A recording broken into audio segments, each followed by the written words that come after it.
E aí, pessoal, sejam bem-vindos. A gente volta com mais um episódio do Green Pod para trazer um pouco mais de informação, explicar, trazer novidades sobre a medicina e especialmente sobre o tratamento com cannabis medicinal. Audio Jungle.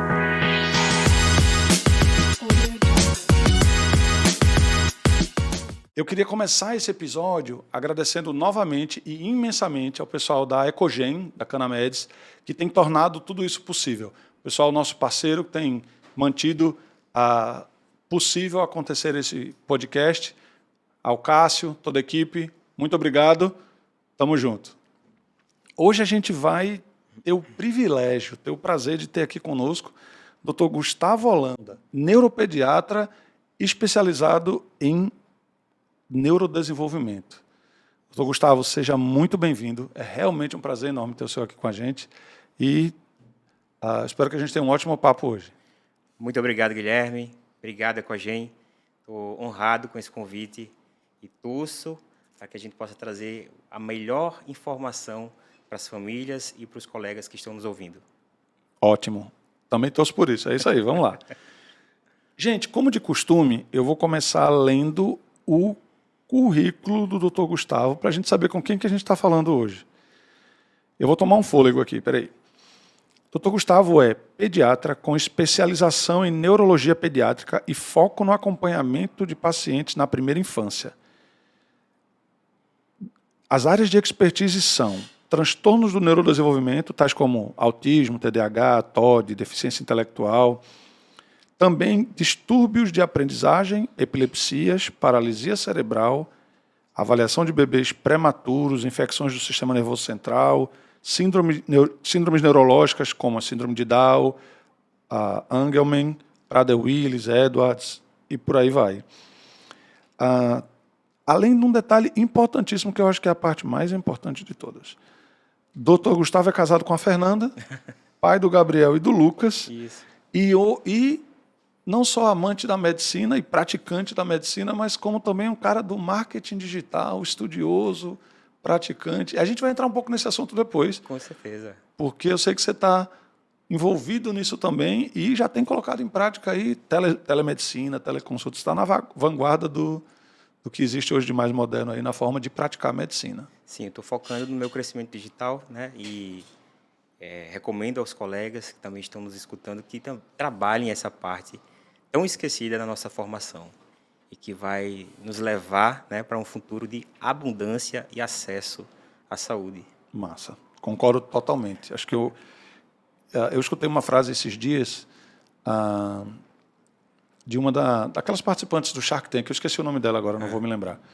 É até a carioca delas, a morena do cabelo grande. Ela diz, se você tem um negócio, e aí assim, um negócio é um serviço, né? E você não está no mundo digital, você não tem um negócio. Porque hoje o mundo digital manda em tudo, né? Seja vendendo online propriamente, se for um produto, um serviço, o que for, ou pelo menos estando lá presente para que teu cliente possa te achar, né? Então, eu sou totalmente apoiador e adepto. Doutor Gustavo, a gente está falando sobre a tua especialização, que é neuropediatria. Isso. Certo? Isso. Para quem, por acaso, não entendeu ou desconhece, a neuropediatria é a neurologia pediátrica, ou seja, é a pessoa que trata, que entende, que estuda o cérebro em crianças, né? Então, neurologia, de uma maneira geral, aí vamos resumir, estuda o cérebro e o cérebro das crianças e nas crianças. E adolescentes também. E adolescentes, obrigado. E crianças e adolescentes.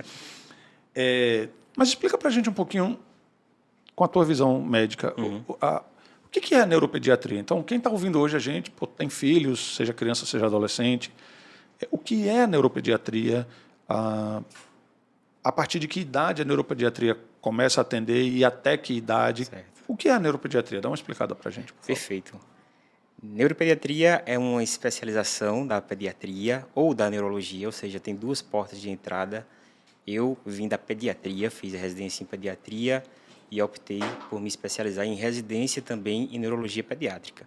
Tem também outros neuropediatras que vieram da neurologia clínica, da neurologia de adultos e focaram na neurologia infantil, que trata dos transtornos do sistema nervoso na faixa pediátrica e até antenatal, ou seja, tem a área da neurologia pediátrica neonatológica ou perinatal. Que começa antes de nascer. Antes de nascer, isso. A partir da formação do sistema nervoso, ali nas primeiras semanas de vida, já pode ser acompanhado por um neuropediatra ou um pediatra, fazer consultas pré-natais com o neuropediatra, caso exista indicação, né, no caso de famílias que já têm um filho com algum transtorno neurológico, até o final da adolescência, né, que é um período arbitrário ali por volta dos 18 anos. A partir de 18 anos já é considerado adulto. Você falou um negócio interessante que eu não tinha até me atentado para isso, porque eu tenho 3 filhos, acho que quem nos assiste já sabe disso, eu já falei algumas vezes. E eu lembro que quando você vai fazer aquelas primeiras ultrações ali, bom, primeiro para descobrir o que está grávida, aí vai fazer aquela primeira e tal. Sim. Depois de um certo tempo você faz um exame, acho que é Translucência nucal. Translucência nucal, que é até justamente para ver a questão de a possibilidade de alguma questão neurológica já Exato, também, né? exato.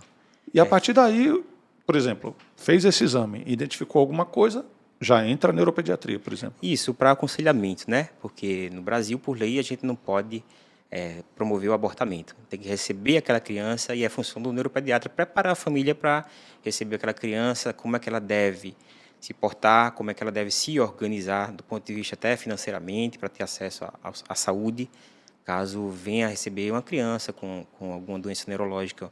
No caso, a translucência nucal é utilizado muito para se prever a possibilidade de uma síndrome de Down, mas pode estar associada a outros transtornos neurológicos.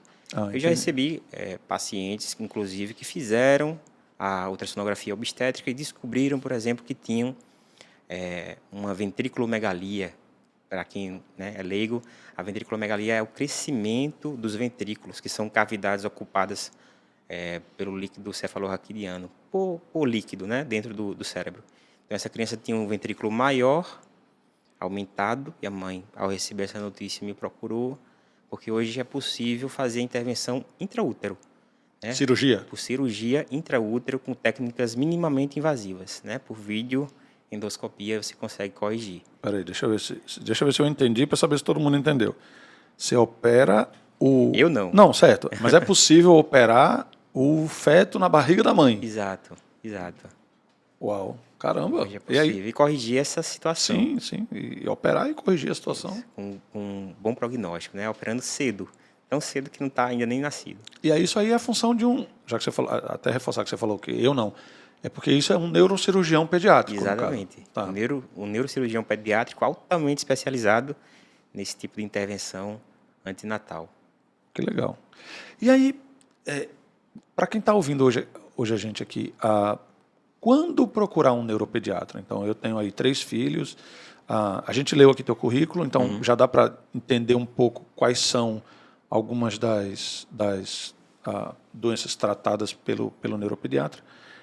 Mas quando procurar um neuropediatra? Em que caso? Eu identifiquei que meu filho está assim, está assado. Quando que eu, por exemplo, vou a um neuropediatra e não a um pediatra? Ou eu só vou a um neuropediatra quando for indicado por um pediatra, por exemplo, no caso de criança? É recomendável o acompanhamento da criança desde os seus primeiros dias com um pediatra. Você tem que ter um pediatra para chamar de seu, para perceber quando há algum desvio no desenvolvimento da criança, né? Para te acudir naquelas horas mais preocupantes. De madrugada. Acho que os pediatras adoram. Coitado. Se preparam para isso, né? E para evitar isso também, entendeu? Então, quando o pediatra percebe, junto com a família, que há um desvio do desenvolvimento da criança ou que um quadro agudo ocorreu como uma crise convulsiva, aí é o momento de um acompanhamento especializado. Claro que ele vai, ali no calor do momento, dar as primeiras orientações. Eu tenho grandes amigos pediatras que me ligam, né, mandam mensagem, pedem ali a interconsulta e eu oriento e eles encaminham para a consulta especializada. Então, ao se perceber, seja pelo pediatra ou seja a própria família mesmo, caso não tenha ainda o acesso ao pediatra, percebeu alguma diferença, não estavam esperando, principalmente os pais de primeira viagem, que tudo é novidade. Se você Já precisa de passei essa ajuda, fase, eu sei. precisa de ajuda, busque, porque aqui no Brasil a gente tem esse acesso, né? Inclusive nas comunidades mais afastadas, a gente tem a rede de celular chegando primeiro do que a rede de esgoto, ou então primeiro do que o postinho de saúde. É. E hoje é possível fazer o acompanhamento, ou a consulta, ou tirar suas dúvidas pela telemedicina, que é uma das áreas que eu trabalho. Né? Perfeito, é isso que eu ia perguntar agora. A telemedicina, inclusive, já é uma área que você já tem explorado há algum tempo, mas que de um tempo para cá você tem trabalhado exclusivamente por ela, né? Então, só explicando para quem não entende, a telemedicina é fazer consulta online, seja pelo próprio celular, seja pelo computador, seja pelos aplicativos de mensagem instantânea como o WhatsApp, ou seja por plataformas específicas, né? Para isso. Inclusive, eu até vi recente que vários hospitais grandes, como a Sírio-Libanês, como Albert Einstein em São Paulo, já têm núcleos de telemedicina específicos, onde desenvolvem tecnologias, entre outras coisas. Eu vou só complementar. Diga. Né, que é muito curioso quando os pais... então, consulta pelo WhatsApp, consulta online. Qual a diferença de uma consulta online para uma consulta por telemedicina? Né? Qual a diferença de consulta do WhatsApp para uma consulta telemedicina? É o rito, né? É a marcação, eu reservo o horário para o meu paciente, eu tenho um prontuário eletrônico, né, que é criptografado. Então, não é só eu falar com o meu paciente pelo WhatsApp. Então, eu tenho que registrar isso de uma forma confiável, recuperável, né, fazer esse conjunto de dados para dizer que aquilo foi uma teleconsulta. Não é... Não é só ligar pelo telefone e tirar uma dúvida, não. Não é mandar um zap e dizer assim, doutor, meu filho está assim. Não é isso uma teleconsulta. Claro que o uso do WhatsApp, esses aplicativos... Facilita. Complementa o seu serviço, né?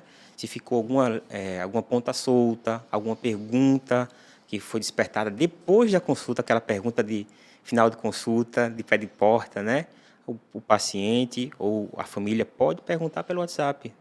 Então, complementa a sua assistência, mas tem que ter um registro em prontuário de tudo que é importante. Feito. Fica a dica. Bom, e o legal também, ainda nesse assunto, é que você pode atender em qualquer lugar. Exato. Você estava me contando mais cedo que você tem paciente na Alemanha, nos Estados Unidos, né? Então, facilita isso também. O cara tá... Vamos pegar o perfil que você mencionou, porque eu já fui esses e eu sei bem como é difícil. O marido de primeira viagem. Imagina o cara que tem um filho só, né? Aquele primeiro filho, pequeno, e resolveu fazer uma viagem, e aí, sei lá, dá uma zica lá onde ele está, para poder ter esse acompanhamento de alguém que confia e que fala a mesma língua que ele, se for um outro país, por exemplo, facilita muito a vida, né? Isso sem falar no próprio Brasil, porque a gente sabe que o Brasil tem... A gente costuma dar o exemplo de, cara, no Amazonas, dentro da floresta, não precisa ir tão longe. Né? No interior dos estados mesmo, tem muito lugar que as pessoas não têm acesso. Aqui mesmo, no Recife, que é uma região metropolitana, médicos que tradicionalmente atendem presencialmente não têm agenda. Para esse ano já encerrou. A gente está falando agora, finalzinho de novembro, não tem mais. Agenda para esse ano. Agenda para esse ano de alguns médicos. A telemedicina ajuda você a escalar, né, a gerenciar melhor a sua agenda. Isso mudou muito a minha vida, porque eu gastava 2, 3, muitas vezes quando estava chovendo no Recife, 4 horas em deslocamento. Então, 4 horas por dia. Isso não é normal. Eu não acho isso normal. Não. Né? Trânsito. Então, essas 4 horas eu posso investir na minha saúde, no meu aperfeiçoamento, dá para estudar e atender mais pacientes. Então, esse tempo que eu gastava no deslocamento, no tráfego, eu agora estou em casa atendendo, né, com melhor qualidade de vida. E é tão óbvio, né? É tão óbvio assim. Como é que a gente não pensa nisso antes, né? Às vezes você... vamos pegar o teu exemplo. Você trabalha... você lembra a distância da tua casa até onde você atendia antes? Eu atendia no Barão de Lucena, Hospital Barão de Lucena. Mas você lembra a distância? 17 quilômetros. Pronto, 17 quilômetros. Tudo bem, tem gente que vai mais longe, mas, você precisa... 17, só Só um trecho. uma perna, né? Isso. Ou seja, 34. Exato. 34 quilômetros todo dia. Não é nem para trabalhar, é para chegar no trabalho. Chegar no trabalho. Tentar manter a cabeça fria, né? Depois de enfrentar um trânsito desse. Para mim faz todo sentido. Só que faz todo sentido você ter... Recentemente, aí, logo depois da pandemia, a gente teve aquela discussão, não só médico, né? Sim. Mas a gente teve aquela discussão de manter home office, bota híbrido, volta para o escritório. Isso. E eu li muito sobre o tema na época e vendo que a maioria das pessoas ou preferia manter o home office ou preferia o sistema híbrido para alguma questão muito assim que o cara tinha que ir lá e tal. Mas hoje a tecnologia permite que você consegue fazer de tudo à distância. Nossa. Aquelas empresas que optaram por voltar é porque tiveram dificuldade de manter a cultura Sim. da empresa fora. Esse é um ponto. Fora da estrutura, né, física. Concordo Aí totalmente. optaram por retornar. Mas hoje se pode ter uma cultura, né, que se espalha pelo digital. Eu, como trabalho autônomo, eu pude fazer isso, né, rapidamente, sozinho, sem depender de nenhuma outra estrutura física. Fechei o escritório, vendi tudo que eu tinha de instrumento, né, que precisava, papelaria do escritório, e fiquei em casa. Investi na parte de audiovisual, né, uma boa câmera, um bom microfone, Uma boa internet. uma boa iluminação, internet dedicada só para o meu trabalho. E aí deu certo. Desde agosto eu estou 100% digital, né? E 100% humano. Para aqueles que pensam que o digital vai deixar a medicina mais desumana. Não, vai ficar... Quem já é desumano, fica mais desumano. Sim, Quem é humano já vai ficar humano também. Não- Aproxima, na verdade. E facilita. Por exemplo, vamos entrar aqui no assunto, vai. Das áreas onde você é especialista e das áreas do desenvolvimento que você trata teus pacientes. Uhum.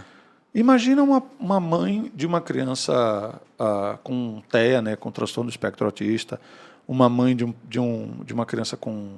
Mãe ou pai, né, os pais de uma criança com TDAH, que é transtorno... Déficit de atenção, déficit de atenção, hiperatividade, obrigado.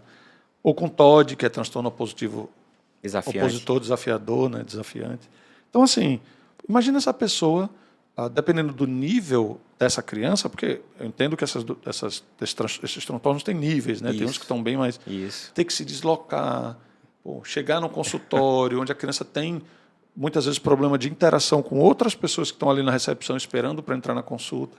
Facilita muito a vida, facilita muito. Com certeza, faz todo sentido. Eu tenho muitos pacientes que não toleram, né, esperar no carro, né, esse deslocamento que eu mesmo enfrentava, depois fazer um check-in no empresarial, subir o elevador. Não, muitos deles não querem entrar no elevador, têm medo, entram chorando. Né, ainda esperar nos corredores de uma clínica para depois serem atendidos. Então, ali já desestabilizava a criança, a mãe também, o acompanhante, o pai, toda a família já entrava no consultório pedindo desculpa. Eu ficava muito envergonhado, assim, não tenho o que desculpar, né? A gente tem todas as dificuldades. E eu optei por oferecer esse serviço como uma complementação da minha consulta presencial, vendo essas dificuldades, casou muito bem para essas famílias que tinham realmente a dificuldade de trazer a criança, e para aquelas que poderiam vir, ficou mais cômodo também, porque faz de casa. Joia. Eu já tinha em torno de 6.000 famílias atendidas, 6.000 pacientes. Claro que nem todos vinham regularmente, todo ano, mas pelo menos um terço fazia uma consulta anual. Então, isso me possibilitou oferecer esse serviço a essa cartela de pacientes, né, que desejavam manter a continuidade do meu acompanhamento e ainda receber outros novos pacientes que conseguiram me localizar pela internet, né, na divulgação que eu faço, a partir do meu marketing, a partir, né, do próprio Instagram, do YouTube. Hoje eu estou adotando uma estratégia omnichannel, né, tentar estar presente em todos os canais. Então, não tem aquela desculpa de, não achei, botei seu nome e não achei em canto nenhum. Tem.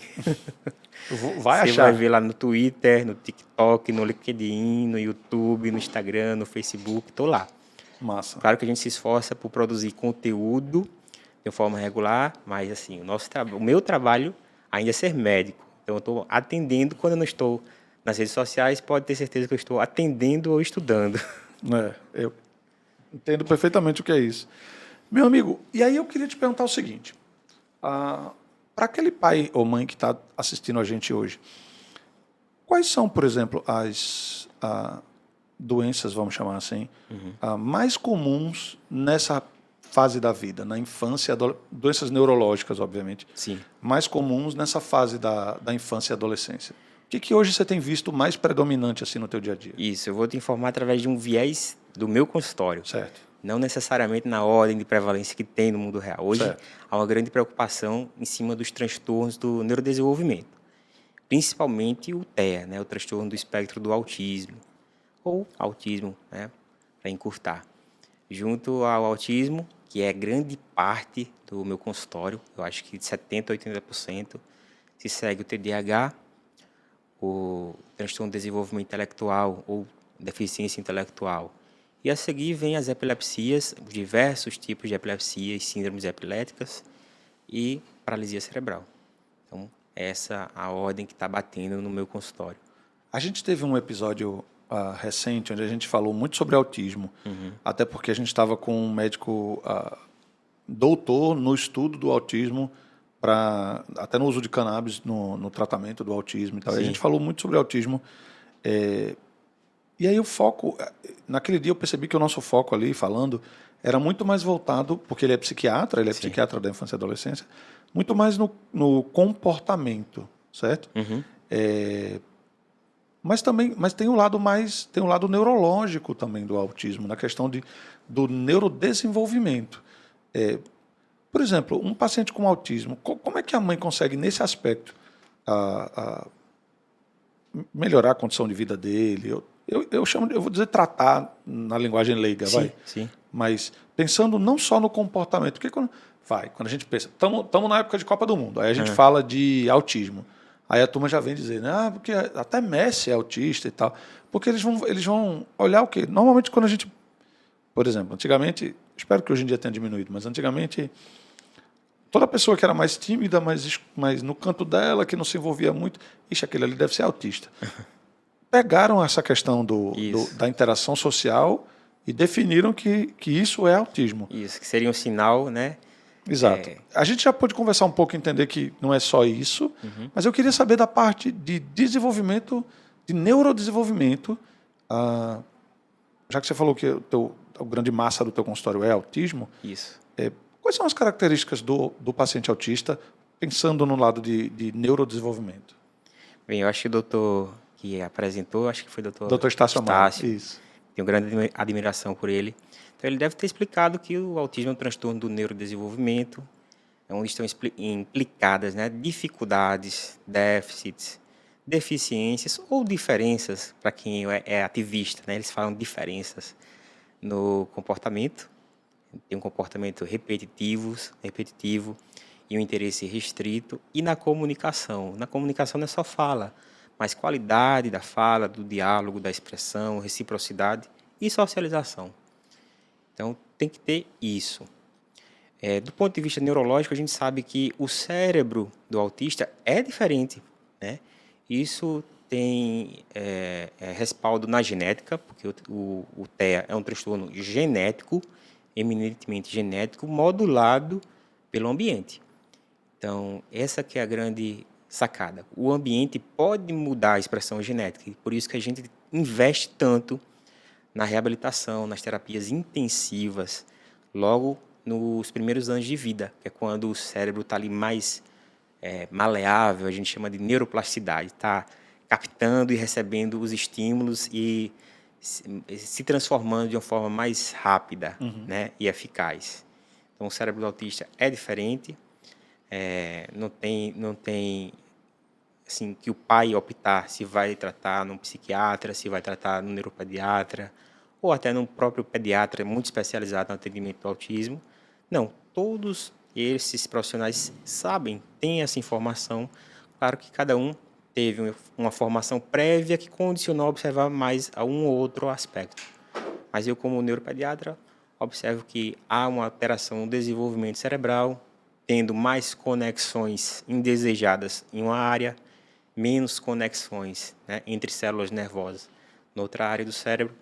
E a terapia, a intervenção intensiva, visa estimular para que, quando a gente recebe esse estímulo, o nosso cérebro muda, né?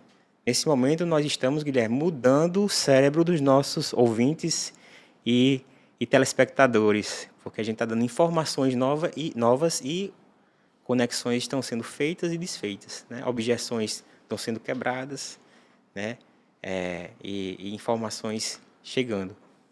Então, do ponto de vista neurológico, é isso que a gente entende o autismo, entende dessa forma. Joia.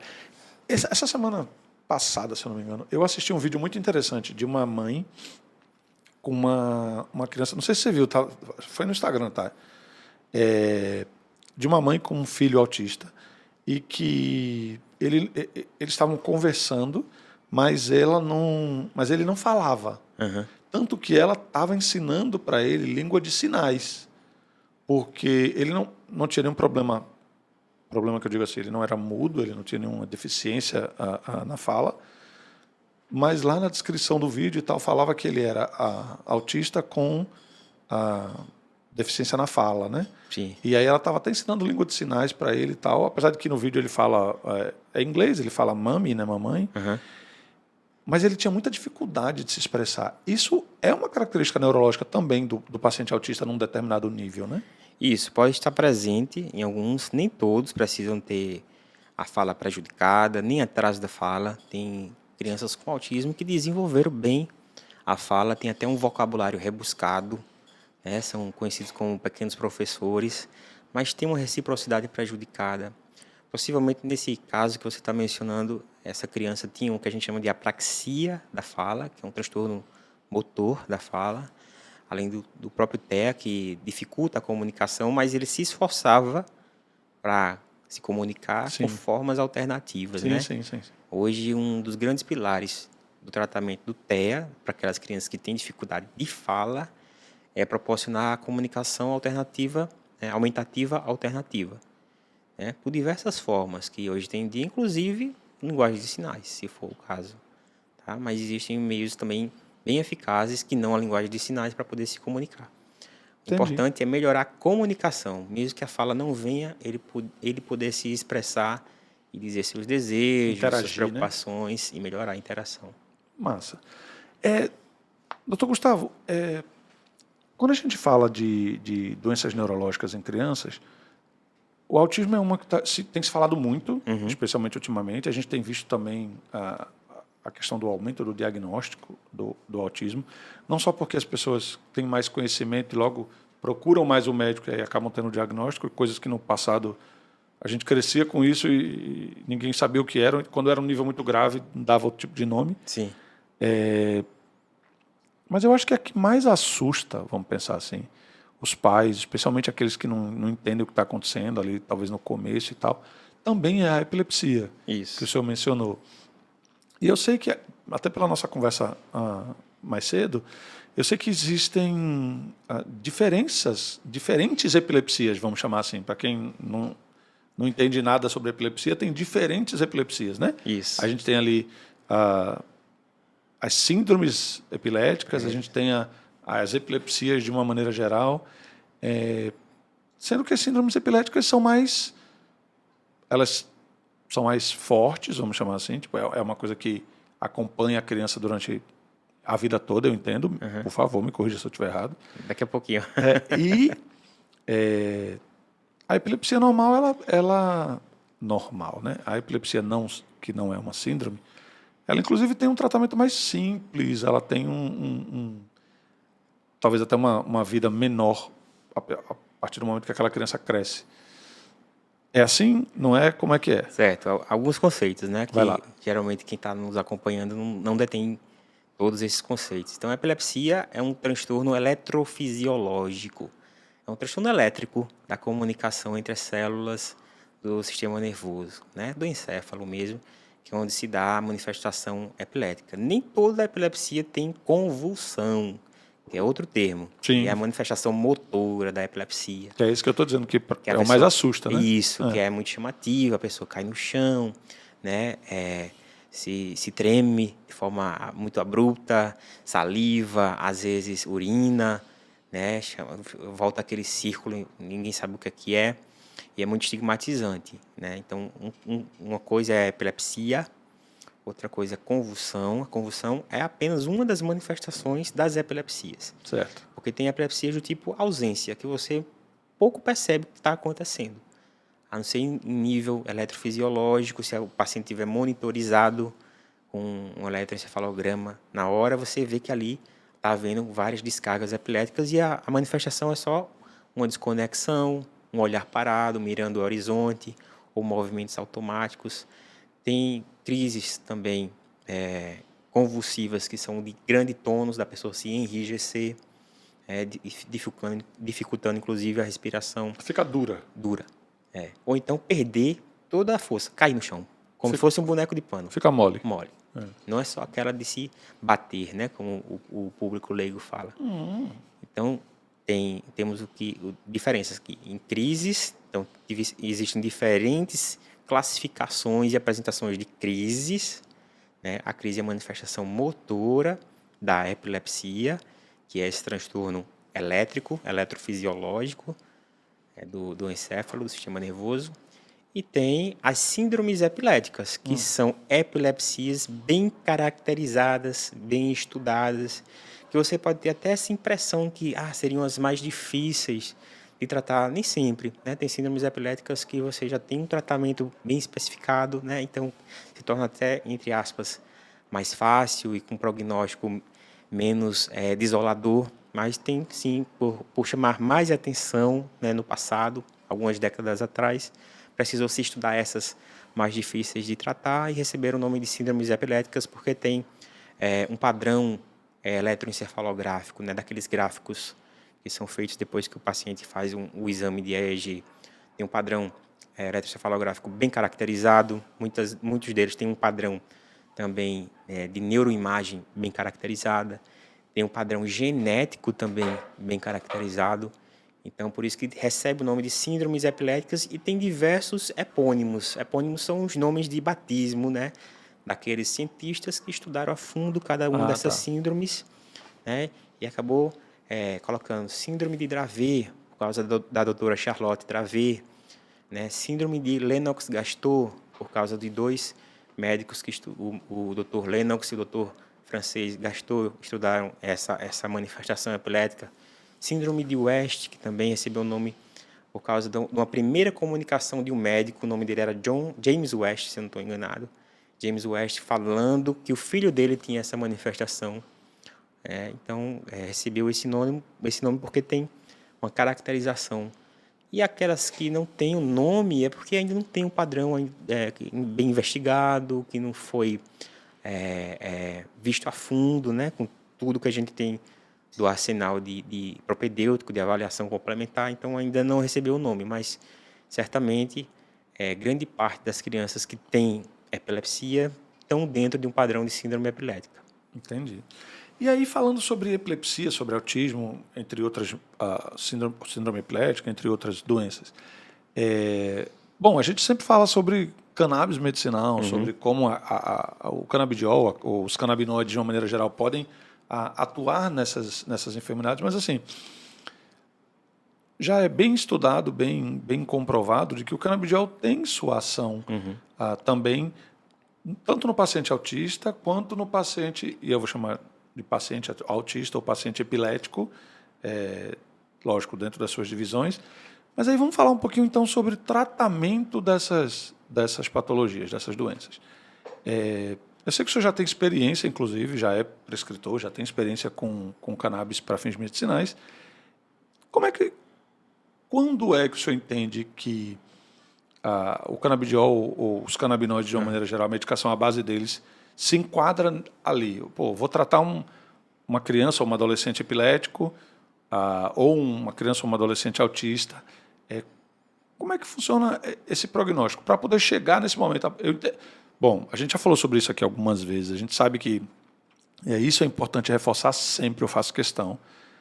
Diferente do que talvez as pessoas já tenham escutado por aí, a cannabis para fins medicinais não é para tudo e não é para todos. Exato. Assim como nenhum tratamento é. Tem que ser bem indicado, tanto no momento certo, quanto para o paciente certo. Até porque isso pode trazer a descrença no numa medicação que tem feito tanta diferença na vida de tantas pessoas, né? Se ele não é bem prescrito e no momento certo, não vai ter o efeito desejado, a pessoa vai dizer, isso não funciona. Quando, na verdade, talvez tenha sido essa a questão, né?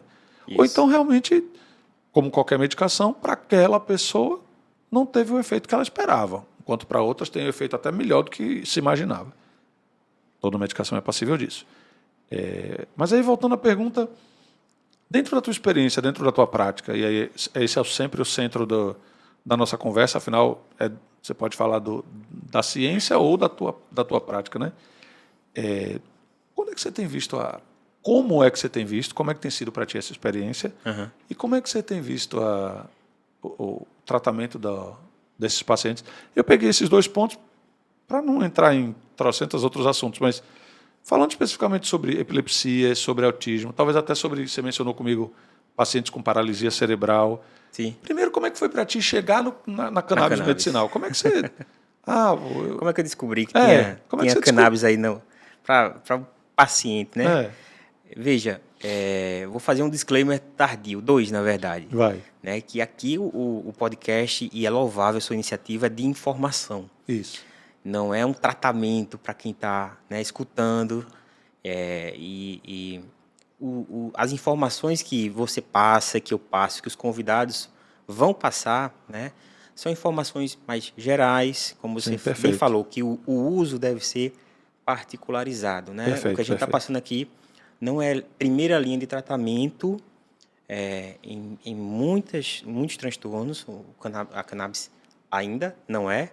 Pode ser que venha a ser, né? Sim. Primeira linha de tratamento, exceto no ponto pacífico, que são as epilepsias refratárias, principalmente a síndrome de Dravet e a síndrome de Lennox-Gastaut. Aí já é ponto pacífico.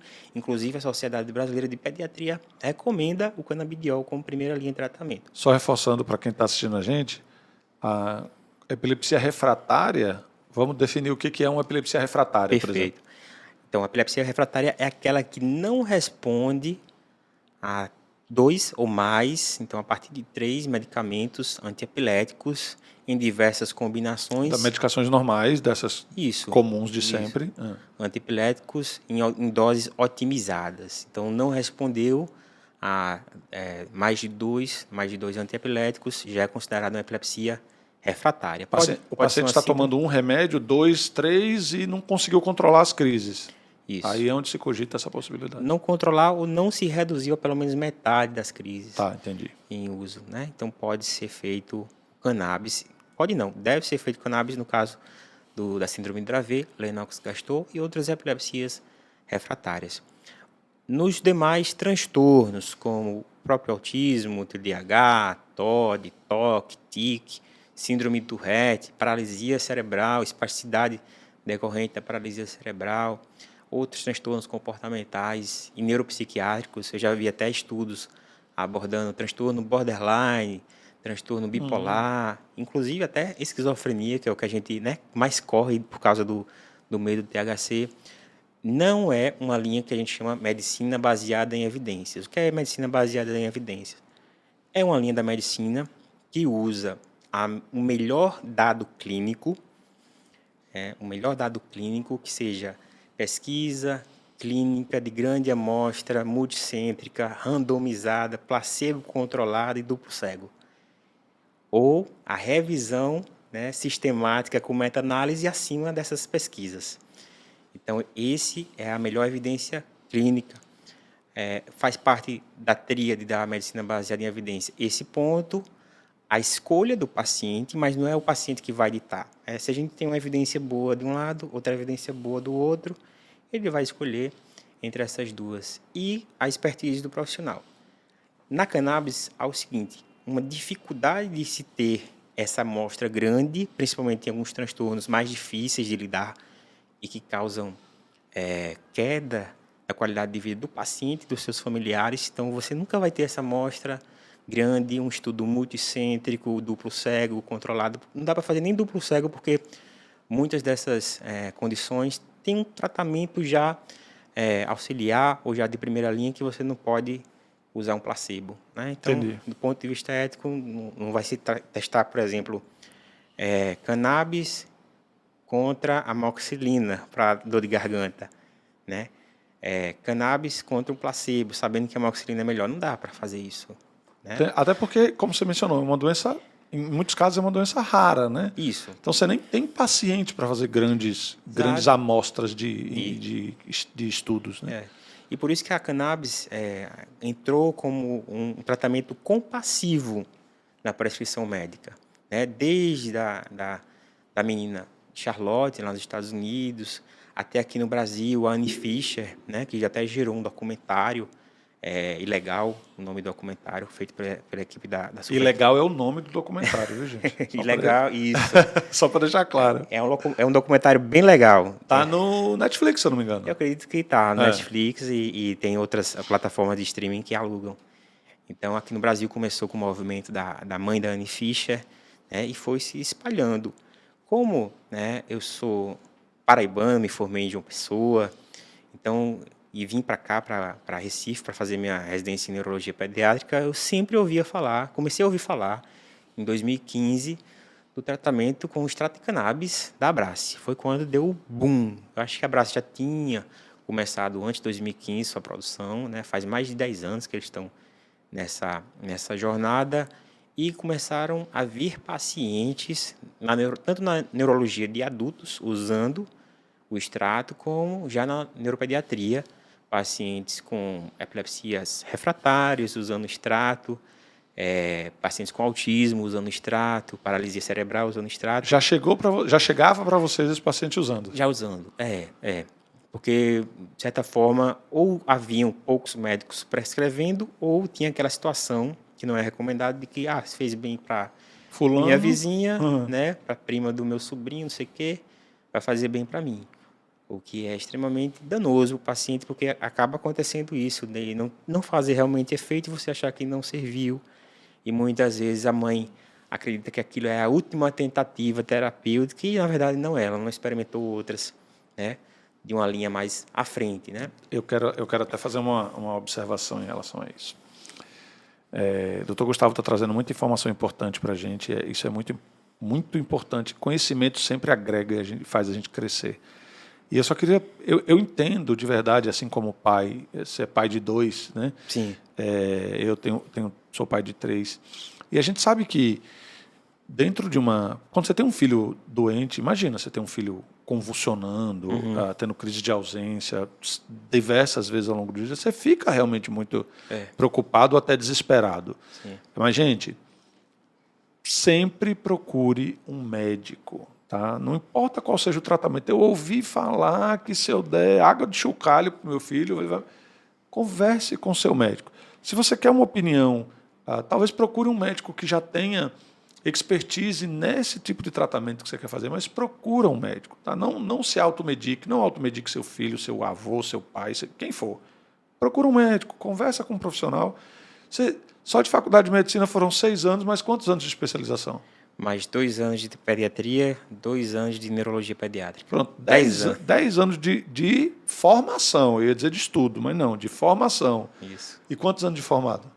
Estou com 11 anos. 11 anos. Vou fazer 12 agora em fevereiro. Ou seja, vamos botar aí 20 anos de estudo e formação e prática para entender como é que se utiliza, como é que se faz, para poder trazer as melhores opções de tratamento. Então, sempre procure um médico. Converse com um profissional. Se você não pode ir lá, como o doutor Gustavo acabou de mencionar, tem telemedicina. Se você não pode pagar, muitos desses profissionais também atuam no sistema público de saúde, mas sempre procure um médico e não tome qualquer coisa por causa dessa questão, pegando o teu gancho aí de achar que surgiu alguma coisa milagrosa ou a última bolachinha do pacote que vai solucionar o teu problema. Nesses casos específicos, aquele ditado de que não mata engorda, né, não funciona para o seu filho, porque pode engordar e pode matar. Pode literalmente matar e pode piorar o caso também. Né? A gente sabe que quando a gente fala, eu vou até pegar aqui, quando a gente fala de um frasquinho desse, e aí eu vou mencionar diretamente aqui o Canamedes, a gente está falando de um produto que tem certificação laboratorial, que é feito dentro de um processo industrial e que se preocupa, até porque tem uma marca para zelar, com o que tem aqui dentro. Tá? Eu estou dizendo isso até porque eu recebi, há um tempo atrás, desculpa até tomei a palavra que você estava falando, só para... Tranquilo, Guilherme. É Fica à importante vontade. É isso. um bate-papo aqui. É importante isso, porque um dia desse eu recebi um contato de uma pessoa interessada em usar canabidiol que veio até mim através de um outro paciente que estava tomando e me indicou e tal. A pessoa veio falar comigo. Falei, tá, mas seu filho já toma? Falou, ah, toma.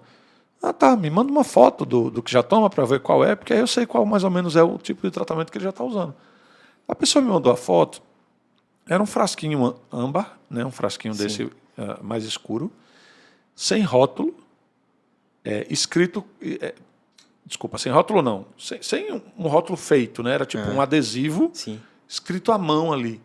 Eu achei aquilo estranho e falei, isso é canabidiol? Você conseguiu isso aonde?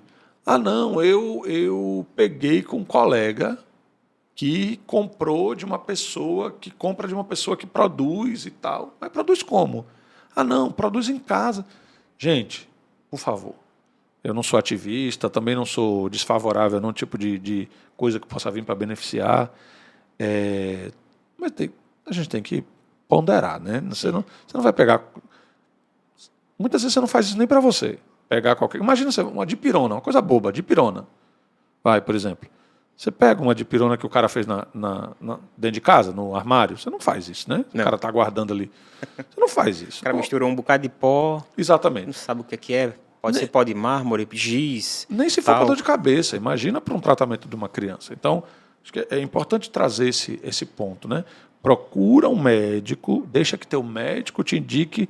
Aí, uma vez que o médico indicou, aí não importa quem produz, não importa. Aí, se você tem a indicação médica, ele estudou para aquilo, tem experiência para poder te indicar. Então, vai nessa. Segue o conselho do teu médico, que é sempre o melhor caminho. Desculpa, doutor Gustavo. Isso, e você abordou 2 pilares importantíssimos da prescrição segura das medicações derivadas de cannabis, que é a boa relação médico-paciente. Então, relação é dupla via. Então, o médico tem que estar aberto ao que o paciente vai contar, mesmo que ele conte algo que ele pensa ser errado, que fez. Então, o médico tem que receber aquilo sem pré-julgamento e passar o seu tirocínio, né? E o paciente também tem que tentar se ater à prescrição médica, fazer o que o médico recomendou, senão não é uma consulta, ele não veio se consultar.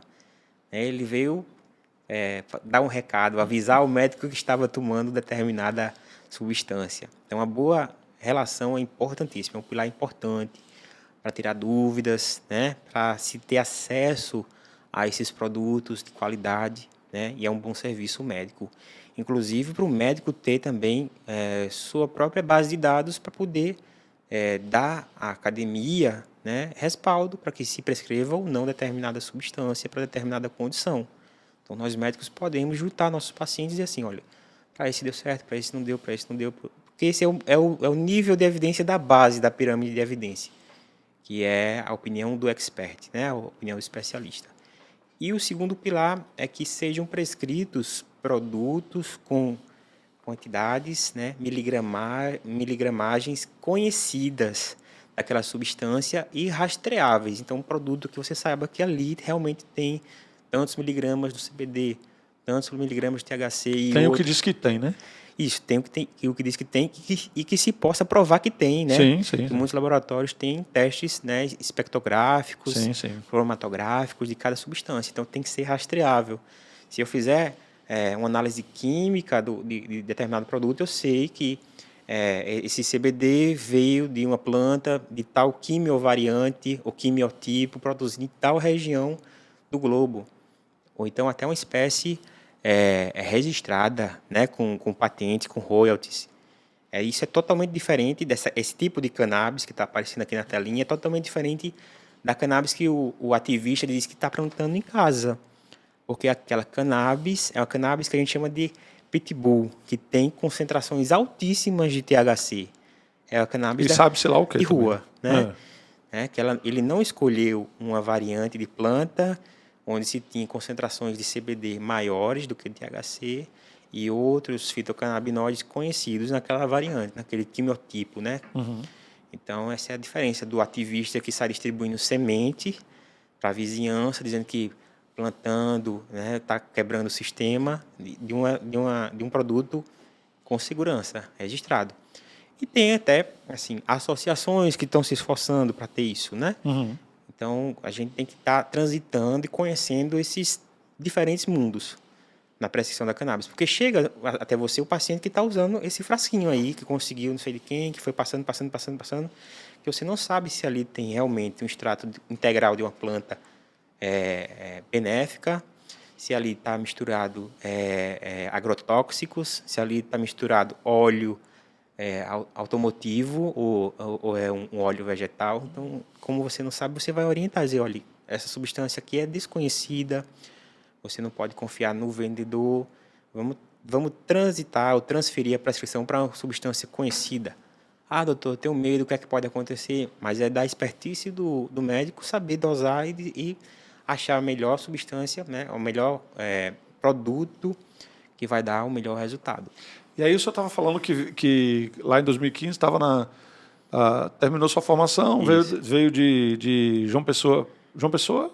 Isso, eu terminei pediatria em João Pessoa mesmo. Em João Pessoa, aí veio para Recife. Na UFPB, aí vim para Recife em 2013, comecei a residência em neurologia pediátrica no Hospital Oswaldo Cruz, concluí em 2015. Aí entrei em campo, né, com aquela formação acadêmica, porque nossa especialidade, eu acho que toda a medicina é muito conservadora.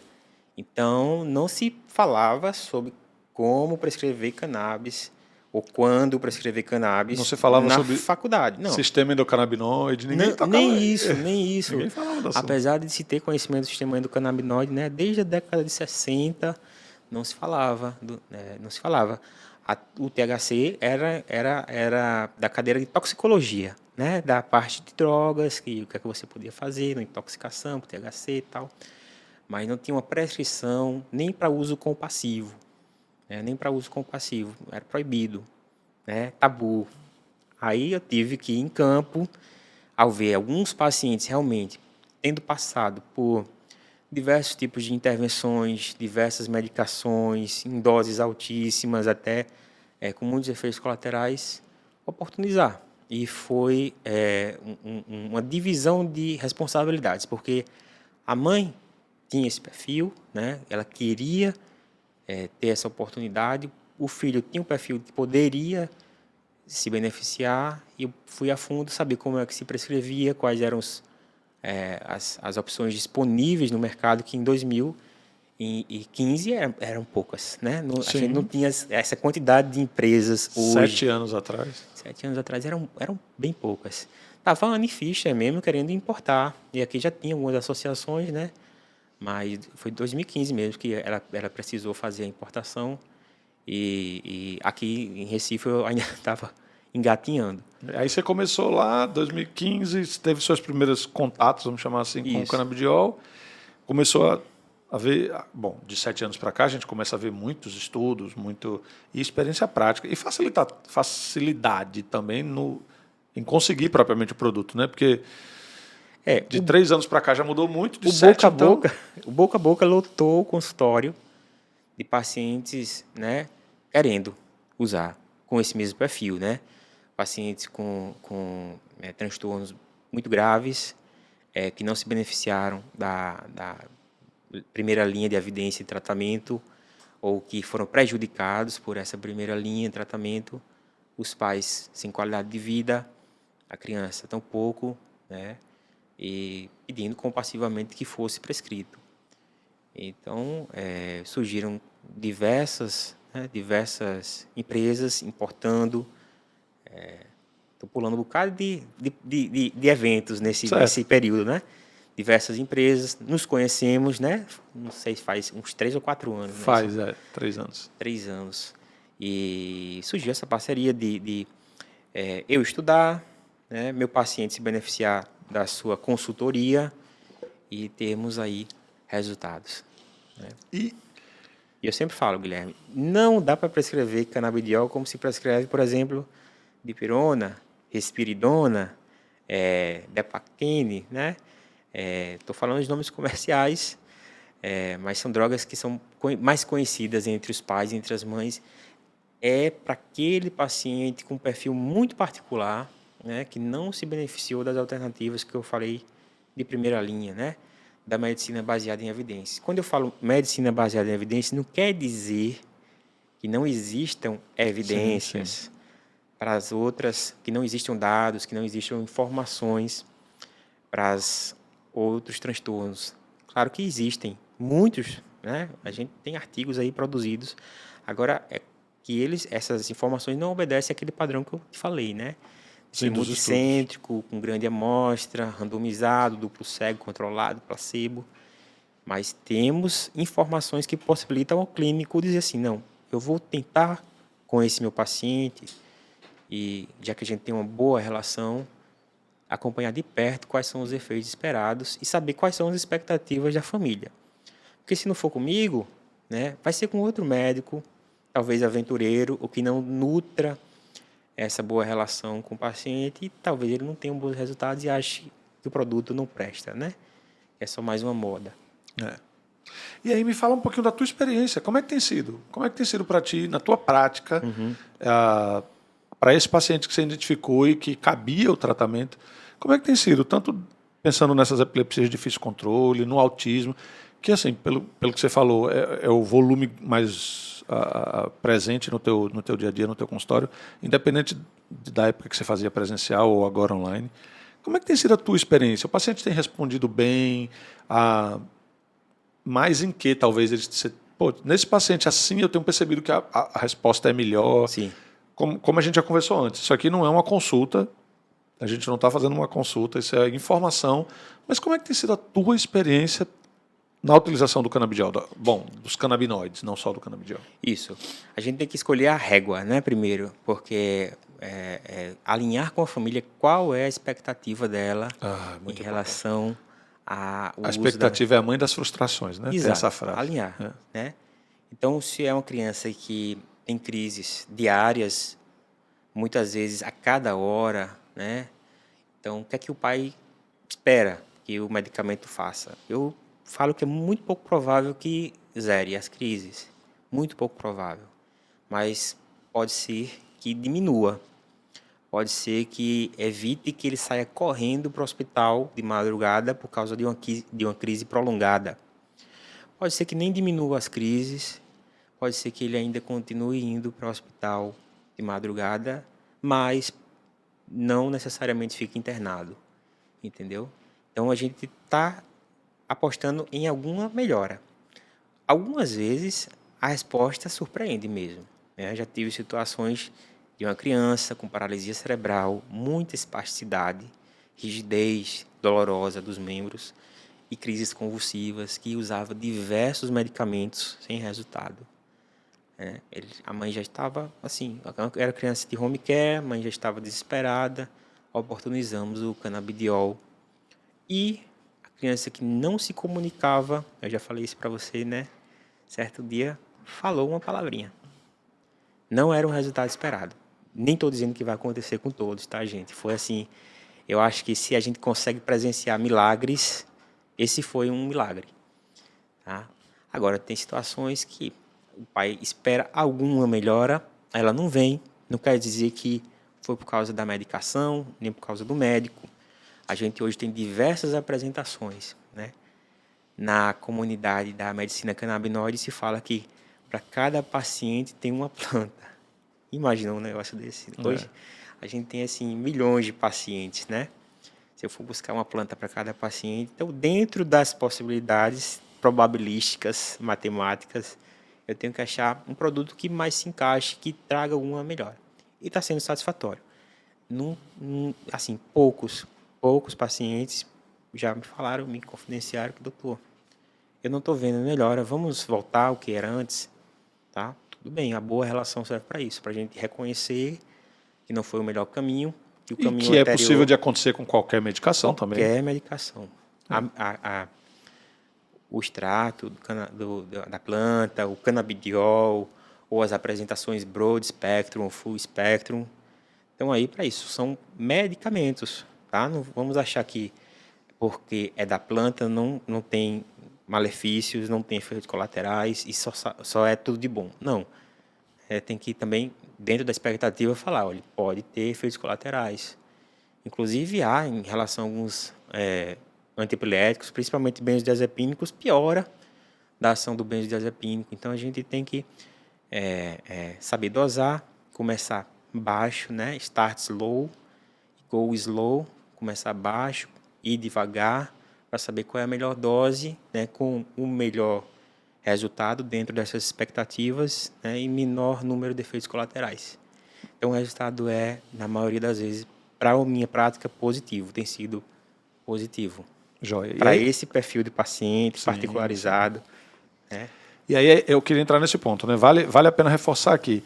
Se você é um profissional de saúde, já tem várias opções hoje em dia de cursos, até online mesmo, videoaulas, cursos que você pode fazer para entender como que o canabidiol, como que os canabinoides ali, a cannabis medicinal, pode se encaixar para o perfil do teu paciente, tá?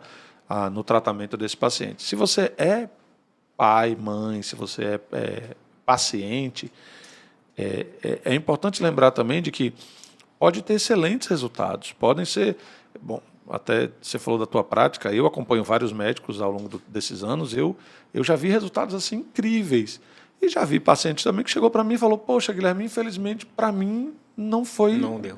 não resolveu. Infelizmente, mas pode acontecer. E assim como pode acontecer com qualquer outra medicação, acho que o grande ponto da cannabis aqui, especialmente quando a gente fala da neuropediatria, quando a gente fala desses pacientes mais sensíveis, né, porque são ainda numa tenridade, né, pacientes muito infantis, pode ajudar muito, até porque as crises epiléticas, independente de quais sejam, mas quais tipos sejam, especialmente a convulsão, mas toda vez que um paciente epilético entra em crise, ele tem ali um desgaste, né? Sim. Neuronal, físico, Motor. Então, poxa, quando a cannabis entra ali, diminui aquele volume de crises, diminui esses danos que vão refletir no futuro dessa criança também. Você mencionou espasticidade dolorosa, né? Então, poxa, paciente que deixa de sentir dor, que deixa de enrijecer tanto. E aí, como você mesmo mencionou, tem o seu lugar. E aí, acho que é por isso que muitos pais entram nessa questão de a última alternativa, porque ele já viu ali o filho tomar 1, 2, 3 medicações, aumentar a dose, fazer dietas e outras coisas, e não resolver, a expectativa fica alta. Eu penso em mim como pai. Ficaria altíssima, é lógico. Até porque, lembrando, gente, Dr. Google não é o doutor mais especialista para isso. O pessoal vai pesquisar, né? E aí começa a ver um monte de coisa. E aí tem que lembrar sempre, quando você vê um depoimento no YouTube ou onde quer que seja, é porque aquela pessoa teve um resultado fantástico, senão não estava dando depoimento. Aquela pessoa que não teve resultado, ou que teve, vamos chamar de pouco resultado, ela não vai para a TV, para o YouTube dar um depoimento. Então, não adianta. Aí você vai ver vários depoimentos lá, né? Você já deve ter visto isso. Vai ver vários depoimentos lá. Aí o paciente já chega dizendo, doutor, esse negócio vai salvar meu filho. Seria fantástico. Eu tive uma experiência recente, só compartilhar aqui rapidinho com vocês. Eu tive uma experiência recente falando com uma geriatra, né? Mudando totalmente da tua área, mas o oposto. Falando totalmente, uma geriatra, e ela estava falando exatamente isso, que saiu uma matéria, acho que umas 2 semanas atrás, falando que estudos indicavam que o canabidiol revertia o Alzheimer. Eu li aquilo no Instagram, falei, seria fantástico, incrível, né? Quem é que não queria isso? Mas você tem uma manchete dessa que é para chamar a atenção, e quando você vai ver o estudo, é um estudo que está começando, que indicou que o paciente teve melhora, o que não significa que reverteu o Alzheimer. Voltando para a neuropediatria, a mesma coisa a gente vê um caso desse grande, porque existem. Eu mesmo já vi estudos em que paciente, especialmente com a síndrome de Dravet, né? Sim. O paciente tinha 40, 50 convulsões no dia e zerou. Ficou sem convulsionar. Mas, infelizmente, porque seria fantástico se fosse, não é uma resposta comum como você mesmo mencionou, melhora, tem uma melhora, em determinado aspecto, quando é bem prescrito, quando é bem indicado. Mas quem dera nós se fosse assim, né? Eu acho que os médicos iam ser os primeiros a dizer, opa, meu amigo, fantástico, vou passar para todo mundo. Quem é que... Ali, afinal, você está lá para ajudar o paciente. Os médicos, de uma maneira geral, estão ali para ajudar os pacientes. Se fosse esse o caso, não precisava identificar tão bem o paciente. Mas, infelizmente, não é. Assim como, para não ter um corte dizendo depois, né, que eu falei que o cannabis resolveu o Alzheimer, assim como aquela manchete do Instagram dizia, não é assim, tá? Tem se estudado muito, eu espero que se chegue a isso um dia. Eu me lembrei de eu trabalhava num laboratório há alguns anos atrás, e o presidente do laboratório saiu na capa da Veja, e a manchete era laboratório tal, diz ter encontrado a cura para o câncer.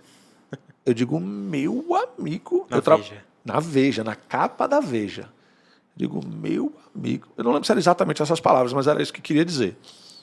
Eu digo, epa, seria fantástico. Já pensou? Quem é que não quer encontrar a cura do câncer? Uhum. Bom, isso já fazem 10 anos, sei lá, 8, 10 anos, e não foi o caso. Não tivemos. Né? Não, infelizmente, mas não é o caso. Então, voltando para o canabidiol, é muito benéfico, tem muitos pacientes que se beneficiam, tem vários casos de sucesso, mas como o doutor Gustavo acabou de mencionar, tem suas indicações específicas. Não adianta sair dando canabidiol para todo mundo, que não é o caso. E a tua experiência tem sido muito positiva, como você acabou de mencionar, e você tem visto bons resultados de Sim. uma maneira geral. Sim. Já acontece muito do paciente chegar te pedindo? Já. Quando ele já entra na consulta dizendo, doutor, eu vim para o senhor passar cannabis, que me disseram que o senhor prescrevia. Acontece? Já aconteceu. Por isso que eu acho importante a gente ter esse conhecimento da prática baseada em evidências, né, na minha área, né, na neuropediatria, e ter também o conhecimento de outras oportunidades, né, de outros tipos de tratamentos. Então, o paciente veio justamente porque queria o canabidiol como primeira linha de tratamento e não tinha esse perfil. A criança precisava de outro tipo de abordagem, né, poderia se beneficiar de medicações, né, hoje também estudadas, reconhecidas. Não tenho nada contra a indústria farmacêutica. Aliás, tenho algumas coisas contra a indústria farmacêutica, mas na maioria das vezes que eu precisei utilizar, né, tanto como paciente como médico, foi benéfico. Foi benéfico. Então, a indústria farmacêutica está a nosso favor para podermos contornar essas dificuldades de saúde, ampliar nossa expectativa de vida, né? Não é à toa que estamos aí, 8 bilhões de pessoas. 8 bilhões. 8 bilhões de pessoas esse ano, né, e crescendo, né, e contando, né, graças à implementação de saneamento básico, vacinação, medicamentos e antibióticos. Então, Evolução dos tratamentos na medicina, de uma maneira geral. E a indústria da cannabis está dentro da indústria farmacêutica. É farmacologia, é estudo do que esses compostos fazem nos nossos receptores, né? Não é tratamento alternativo, né? É tratamento farmacológico tradicional da medicina ocidental. E complementar também, né? Complementar. Que a gente sempre chama muito de adjuvante. Eu acho que vale a pena explicar alguns termos que a gente mencionou, que talvez quem está nos ouvindo, nos assistindo hoje não saiba. Para todo tipo de... Não sei se para todo tipo, mas para a maioria das doenças conhecidas, existe uma linha de tratamento. Tá? Então a gente mencionou aqui, primeira linha de tratamento e tal. O que é isso? Vamos pegar o caso de uma epilepsia. Uhum. Existem formas de se tratar aquela determinada doença já estabelecidas que, como o Dr. Gustavo mencionou, foram estudadas, foram avaliadas, foram verificadas com X pacientes, com todo o processo que deve ser feito. Então, por isso que existe essa primeira linha de tratamento. Ok, usei a primeira linha não deu certo, vou para a segunda linha de tratamento. A segunda linha não deu certo, o que é que eu faço? Vou para um exemplo, tá? Nem toda doença tem, sei lá, X linhas de tratamento, mas fui para a terceira linha de tratamento. O que eu faço agora? Bom, se essa doença específica não tem uma quarta linha de tratamento, eu vou buscar alternativas que não estão ali dentro daquele, vamos chamar de protocolo, né? Isso. De Tratamento. de tratamento. É por isso que a gente está mencionando que o canabidiol, ou a cannabis, os canabinoides, não são, pelo menos por enquanto, primeira linha de tratamento para a grande maioria das doenças, e especialmente na neuropediatria, nas doenças neurológicas pediátricas. Existe ali, dependendo de qual é a doença, existe ali a primeira linha, segunda linha, terceira linha, e aí, esclarecendo o que o Dr. Gustavo mencionou, se esse protocolo de tratamento não se mostrar eficaz, eles vão buscar uma outra alternativa para complementar, para ser adjuvante a esse tratamento. Dificilmente, aí me corrija se eu estiver errado, por favor, dificilmente você vai ver um paciente, pelo menos, você tem algum paciente que usa só canabidiol? Não tenho. É muito difícil. Normalmente é um tratamento associado ou adjuvante a outros tratamentos que são justamente essa primeira linha, segunda linha, terceira linha. Que é um tratamento que vai se associar ali para que tenha o efeito desejado, que é o efeito do tratamento daquele paciente. E que é outro nó, assim, quando for traçar expectativas de resultados, é a tal da desprescrição de outros medicamentos. Então, não O afirmar... que é uma desprescrição? E retirando medicamentos que, por acaso, o paciente, né, esteja acumulando ali. Então, às vezes, o paciente vem com epilepsia refratária com 4, 5 medicamentos, né, e está procurando uma opção compassiva com o uso do canabidiol. Certo. Então, não dizer que com o uso do canabidiol você vai tirar, né? Pode acontecer de você tirar, mas esse não é o objetivo inicial. O objetivo inicial é dar qualidade de vida, tentar reduzir as crises, tentar reduzir as idas ao hospital, as internações. Se oportunamente for, né, se for possível retirar, você procede de acordo com alguns protocolos, que já existem protocolos que a gente chama de desprescrição, de reduzir, né? Reduzir primeiro, por acaso, os benzodiazepínicos, depois antiepiléticos de maior efeito colateral ou que tem interação com o canabidiol. Então, é mais difícil ter só o canabidiol. Às vezes você consegue reduzir para 1 ou 2 outros antiepiléticos e o canabidiol, né? Já foi uma grande vantagem em termos de economia, em termos de saúde para o paciente. Então, eu não tenho que só faça uso do canabidiol. Já tive a oportunidade de desprescrever muitas medicações, mas apenas em uso do canabidiol, seja por uma epilepsia refratária, seja por um autismo, né, com maiores queixas mais graves, né, que a gente chama de nível 3, com necessidade de muito suporte e que não respondia a nenhum antipsicótico, não tenho, só usando canabidiol. Pode estar com canabidiol, mais um pouquinho de um antipsicótico, no caso do autista, e intervenções de primeira linha, porque a primeira linha do tratamento do autismo é a reabilitação, a intervenção intensiva, né, com terapias. Que não é medicamentosa. Exato, não é medicamentosa. Muitos pais apostam no canabidiol, pensando que vai resolver, né? Até tem, assim, alguns relatos anedóticos que a criança começou a falar, né? Mas não é o esperado, né? Esses são o que você mencionou, é o milagre, né? É o milagre, né? É aquele ponto fora da curva. E eu tenho uma expressãozinha que eu gosto muito de usar, que diz que a exceção só confirma a regra, né? Então, assim... Que sempre é uma exceção à regra. se tem aquela exceção e ela se destaca, é porque não é a regra, né? Então, a exceção, na verdade, ela não se torna a regra, ela só confirma a regra. Poxa, que legal. Assim, é importante trazer esse conhecimento, é importante reforçar que é uma bela de uma alternativa. Existe hoje uma facilidade imensa de aquisição. A gente tem produto para importação, a gente tem produto em farmácia, existem associações que podem beneficiar o paciente, ou seja, tem trocentas formas já de aquisição e, aparentemente, isso só vai melhorar. Pelo menos tem se mostrado que os órgãos competentes, como a Anvisa e outros, têm facilitado cada vez mais o processo. E até as iniciativas que procuram CCA, né, como ocorreu recentemente com o Conselho Federal de Medicina, que procurou restringir um certo acesso, né, voltaram atrás. viram que a população tem essa demanda. Agora, é preciso esclarecer tanto os gestores, os legisladores, os próprios médicos, os formadores de médicos, que existe essa opção. O que é que a gente pode fazer com esse elefante que está na sala, né?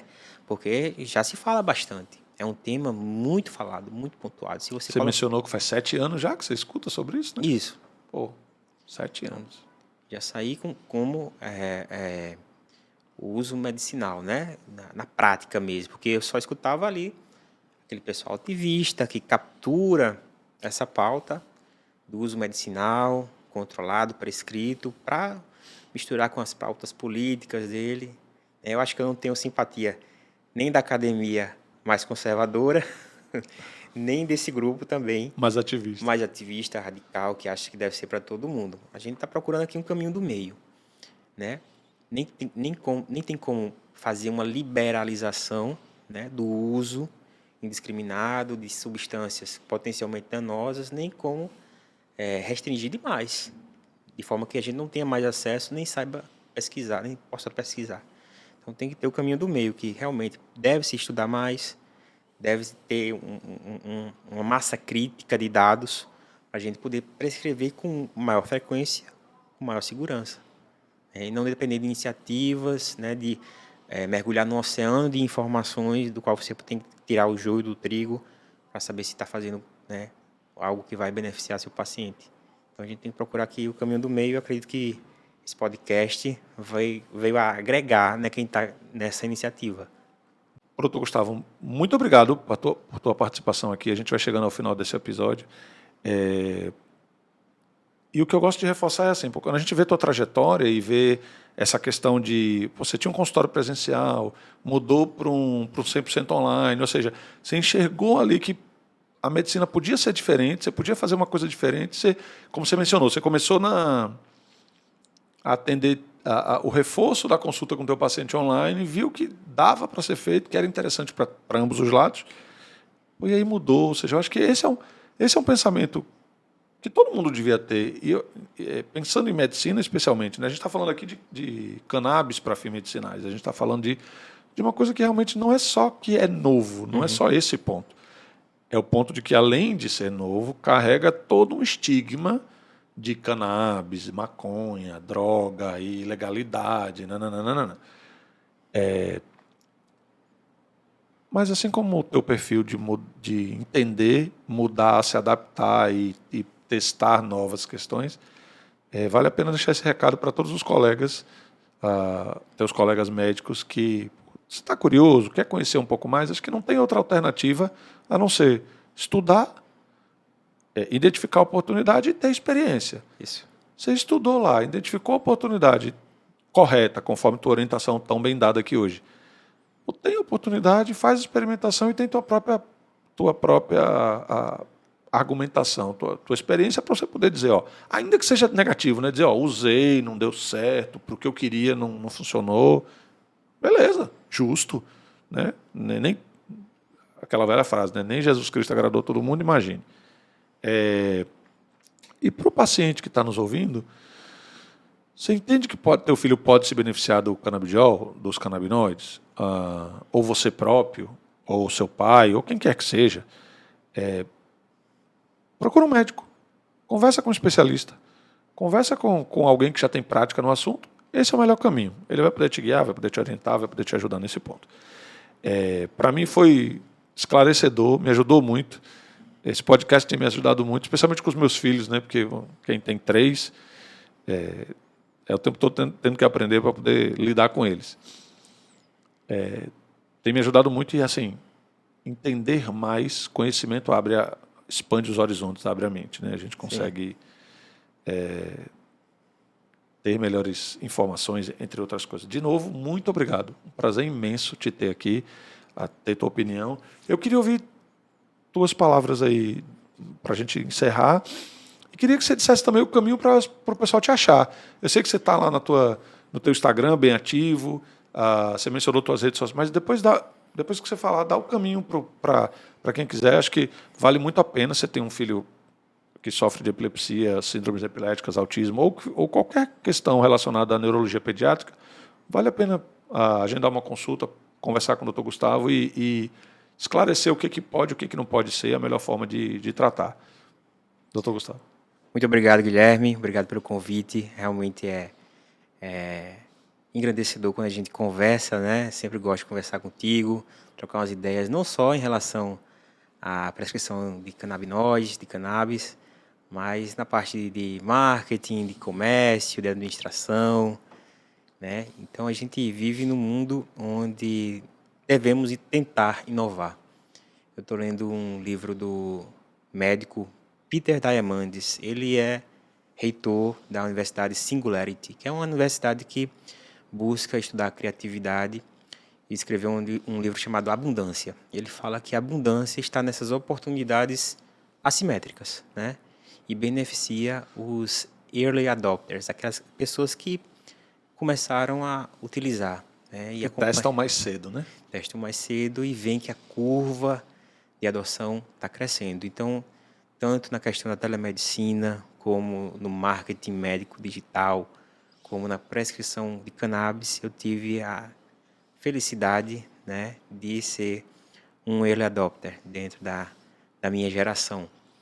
E busco dar abundância, né, prestando o melhor serviço que eu posso via telemedicina, dando o melhor acesso tanto às intervenções por terapia, como na minha prescrição, da abundância ao meu paciente, né? E também ser remunerado por isso, por que não? Então, se o paciente quiser dar o seu reconhecimento mais valioso, quiser marcar uma consulta comigo, pode me encontrar em diversas redes sociais, no perfil @GNHolanda. Eu tô lá. Esse é o teu Instagram? Meu Instagram, meu TikTok, meu... igual os três? Perfeito, meu ótimo. Facebook. @GNHolanda. GNHolanda. É só botar lá o nome da rede social, /GNHolanda, que me acha. Eu sou mais ativo no Instagram, então eu vou responder mais rapidamente esse paciente. E caso ele queira marcar automaticamente ali uma consulta online, é só clicar no meu link da bio que entra na página de agendamentos de teleconsulta.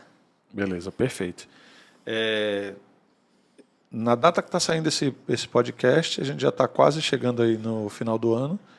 Então eu já quero te desejar boas festas, Feliz Natal, que você tudo de bom na sua vida, sempre, com seus filhos, sua esposa, e que a gente possa continuar conversando. É sempre muito bom, de verdade, poder bater esse papo contigo, aprender mais e discutir sobre assuntos tão importantes. A gente vai ficando por aqui. Obrigado por terem estado com a gente até agora nesse episódio do Green Pod. De novo, quero agradecer muito ao pessoal da Canamedes, que está tornando tudo isso possível, está patrocinando o nosso podcast. Eu sou o Guilherme Schettini, então eu vou estar lá em @greenpod e também estou lá no @GFTschettini. É isso mesmo que você ouviu. Compartilha o conteúdo. Se tiver qualquer pergunta para mandar, manda uma mensagem para a gente, estamos à disposição para ouvir. A gente vai debater, vai discutir sugestões de temas. Fiquem à vontade para a gente conversar aqui no podcast. Tá bom? De novo, pessoal, muito obrigado. Dr. Gustavo, muito obrigado. Obrigado, Guilherme. Até a próxima. Valeu.